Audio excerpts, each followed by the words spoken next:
नमस्कार दोस्तों, जेडीपीएल टीम आप सभी का वेलकम करती है और आज के इस स्पेशल वीडियो में हम डिस्कस करने वाले हैं प्रोसोडी को लेकर। तो प्रोसोडी क्या होता है, तो प्रोसोडी को लेकर डिस्कस करेंगे, जो लिटरेचर की दृष्टि से बहुत ही इम्पोर्टेंट टॉपिक है। तो यहाँ पर हम लोग कुछ डिस्कस करेंगे उसी के बारे को लेकर के। तो आई होप ये वीडियो आपके लिए मददगार साबित होगा। अगर ऐसा होता है तो आप इसे लाइक करना ना भूलें, अपने फ्रेंड्स के साथ में शेयर करना ना भूलें और साथ ही ज़्यादा से ज़्यादा हमारे यूट्यूब चैनल के वीडियोज के अपडेट का लाभ उठाने के लिए हमारे यूट्यूब चैनल जेडीपीएल को सब्सक्राइब करना ना भूलें। तो देखिएगा, शुरुआत करते हैं। देखिएगा, सबसे पहले हम लोग बात करें तो प्रोसोडी कि प्रोसोडी होता क्या है। आखिर सबसे इंपॉर्टेंट तथ्य यही है कि प्रोसोडी क्या होता है। तो देखिएगा, prosody is defined as the study of all the elements of language that contribute toward rhythmic effect, chiefly in poetry but also in prose. It is derived from an ancient Greek word. The Greek word originally meant as song. So what is the mean? Originally meaning is meant as song, which was usually accompanied by music. It also meant a particular tone or accent given to an individual syllable. To be clear guys, तो सबसे पहले इसे ही समझना जरूरी था कि ये है क्या। अब इसमें क्या कुछ पार्ट बने हुए देखेगा, तो हम लोग बात करें सबसे पहले इसके अंदर देखेगा, बात करते हैं कि वर्सिफिकेशन क्या होता है। काफी बार एग्जाम में इस तरह के क्वेश्चंस होते हैं, सो हमें पता होना चाहिए कि वर्सिफिकेशन क्या होता है। तो वर्सिफिकेशन मीन्स क्या होता है, means art of composing poems. यहाँ पे शॉर्ट रूप में हम लोग स्टडी करने वाले, सिर्फ इनके बारे में, तथ्यों के बारे में थोड़ा सा कि ये होता क्या आखिर, बाकी विस्तार से बाद में देखेंगे। तो पहली बात हम लोग यहाँ देख रहे हैं कि वर्सिफिकेशन होता क्या है। तो वर्सिफिकेशन मींस क्या होता है, art of composing poems. To be clear guys, क्या हो गया, आर्ट ऑफ कंपोजिंग पोएम्स। फिर आता है मीटर। मीटर होता क्या है, तो मीटर क्या है, किस अंदर में यूज होता है। तो ये क्या होता है, ए सिस्टम और प्लान ऑफ वर्सिफिकेशन। यानी कि मीटर को डिफाइन कैसे कर सकते हैं, मीटर मीन्स ए सिस्टम और plan of versification. To be clear guys, अगर दूसरे शब्दों में कहें तो in other words, meter is a scheme which divides a words into unaccented syllable and accented syllable. To be clear guys. फिर आता है फुट। तो फुट क्या है, तो फुट क्या है, combination of unaccented and accented syllable. To be clear guys, combination of unaccented and accented syllable is called foot. अगर बात करें काइंड्स ऑफ फिट की, तो स्पेशली इसको एम्बस और ट्रोची के नाम से जानते हैं। अगर हम लोग एम्बस की बात करें तो एम्बस क्या होता है, इसके बारे में हम बात करें तो it is made up of two syllable. First one is unaccented and the other is accented. और बात करें ट्रोची की, तो it is opposite of iambus. इसका क्या है, ऑपोजिट है, कौन, trochee. So in this foot first syllable is stressed and the other is unstressed. To be clear guys. अब यहां पर हमारी बात चली थी सिलेबल की। तो यानी कि सिलेबल होता क्या है, तो सिलेबल के बारे में बात करें तो syllable is a part of a word which has one vowel sound.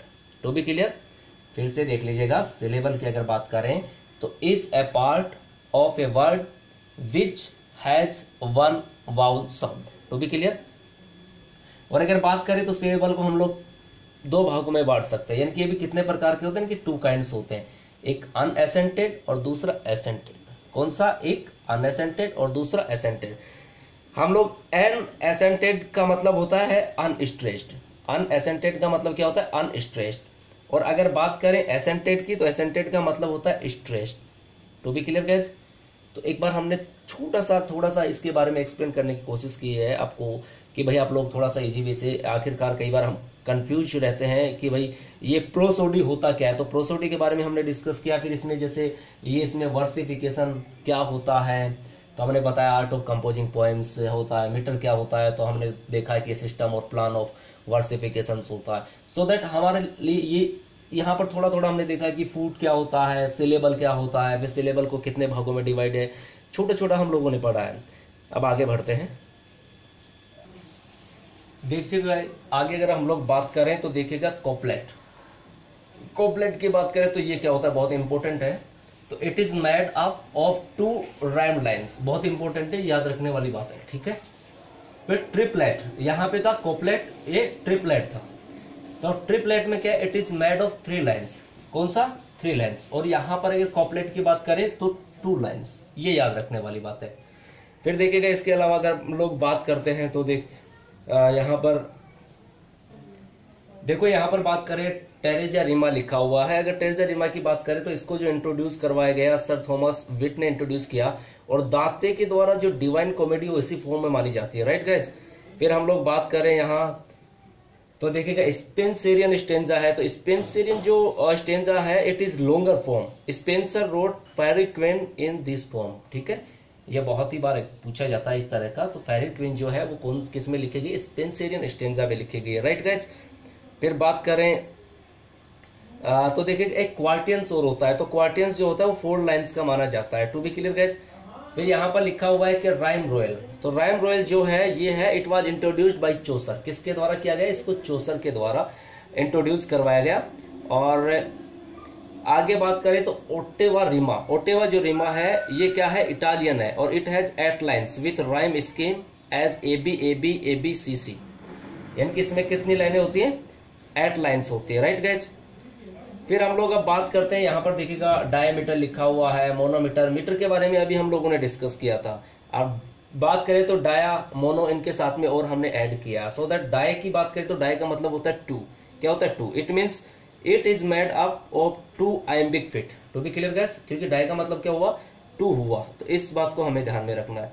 Mono का मतलब क्या हुआ, 1, ठीक है, और ट्राई का मतलब क्या हुआ, 3, पेंटा का मतलब 5, हेक्सा का मतलब 6, हेप्टा का मतलब 7, और ऑक्टेवामीटर का मतलब, ऑक्टामीटर का मतलब हुआ 8।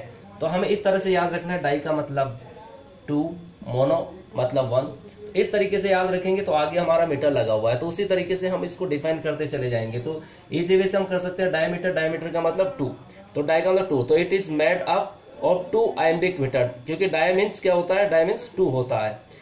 फिर मोनो के अंदर क्या कर देंगे, सिंगल होता है, यानी कि मोनो का मतलब क्या हुआ, सिंगल, तो इसका मतलब क्या हुआ 1, इट मीन्स 1 फुट ओनली, इसका मतलब क्या हो जाएगा 1 फुट ओनली। उसी तरीके से ट्राईमीटर का हो जाएगा, उसी के ट्राईमीटर में 3 ले लेंगे यानी कि 3, पेंटा में 5, हेक्सा में हम 6 ले लेंगे, हेप्टा में 7 और ऑक्टा में 8 ले लेंगे, टू बी क्लियर गाइस। तो इस तरीके से हम लोग इसको इजी वे से डिफाइन कर सकते हैं, जैसा कि अभी हमने इस पे समझने की कोशिश किया। तो सिंपल सी बात है, सबसे पहले किसको समझना है, कॉपलेट, कॉपलेट क्या होता है ये हमें ध्यान में रखना है। तो क्या हुआ, it is made up of 2 rhyme lines, किंतु ट्रिपलेट जहां पे आ जाए तो ट्री यानी कि ट्राई, ट्राई का मतलब 3, और यहां पर क्या है 2, तो ये 2 हो गए, यहां पर 3 हो गए, इस बात का हमें फोकस करना है, टू बी क्लियर गाइस। देखिएगा अगर हम लोग आगे बात करें तो यहां पर लिखा हुआ है क्वार्ट्रेन, यानी कि क्वार्टर, तो क्वार्टर किसको हम लोग बोलते हैं, 4th पार्ट को, तो क्वार्ट्रेन का मतलब 4, यानी कि 4 लाइंस का होता है ये, ठीक है। और अगर इसकी राइमिंग स्कीम की बात करें, इंपॉर्टेंट है इस तरह के सवाल, तो राइमिंग स्कीम होती है इसकी AB, क्योंकि राइमिंग स्कीम के बारे में हमें नॉलेज होना कंपलसरी है, सो दैट कोई भी हम लोग करेंगे डेफिनेटली इस तरह का कोई भी क्वेश्चन पुट आउट कर लिया जाए तो एट दैट मोमेंट ये इजी होगा कि हम लोग क्वेश्चंस का आंसर दे पाए। सो दैट क्वार्टर से याद रख लीजिएगा, क्वार्टर 4th पार्ट होता है, तो क्वार्ट्रेन जो होता है उसका मतलब 4 लाइंस, और इसकी राइमिंग स्कीम की बात करें तो क्या हो जाएगी AB, तो भी क्लियर गाइस। आप बात करते हैं जैसा कि ओटेवा रीमा के बारे में हमने डिस्कस किया था, तो ओटेवा रीमा क्या है इसके बारे में हम लोग एक बार डिस्कस कर ले। और अभी हमने जब हम पेंटामीटर, हेक्सामीटर, डायमीटर, मोनोमीटर इत्यादि के बारे में डिस्कस किया, तब हम लोगों ने एक बात देखी थी कि किस तरीके से मोनो का मतलब सिंगल हो गया, डाई का मतलब 2 हो गया। तो इसी तरीके से ओटेवा के बारे में हमने पढ़ा था, ओटेवा मींस ओटेवा रिमा यानी कि 8 लाइंस, कितनी लाइंस हो गई 8 लाइंस, और ये कहाँ की है, it is Italian, to be clear, यानी कि कहाँ है, it is Italian, to be clear guys, ये बात भी ध्यान में रखनी है। और यहाँ पे इसकी और इसकी राइम स्कीम में दोनों में अंतर है, क्योंकि यहाँ पर कितनी लाइन थी 4 और यहाँ पर कितनी है 8, यानी कि 4 लाइन और यहाँ पर 8 लाइन, टू बी क्लियर। इसकी जो राइमिंग स्कीम है वो है AB, यानी कि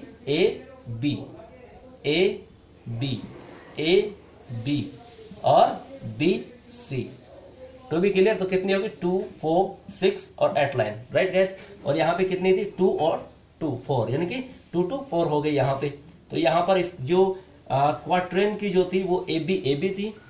और ऑटेवर रिमा की बात करें तो इसकी जो राइमिंग स्कीम है वो है ए बी बी सी, और कितने लाइन होती है इसमें 8 lines. To be clear guys, I hope ये वीडियो आपके लिए मददगार साबित होगा और प्रोसोडी को समझने में आसानी होगी। अगर ऐसा होता है तो इसे लाइक करना ना भूले, अपने फ्रेंड्स के साथ शेयर करना ना भूले, और ज्यादा से ज्यादा हमारे यूट्यूब चैनल JDPL के वीडियोस का फायदा उठाने के लिए हमारे यूट्यूब चैनल JDPL को सब्सक्राइब करना ना भूले। Thank you for watching this video.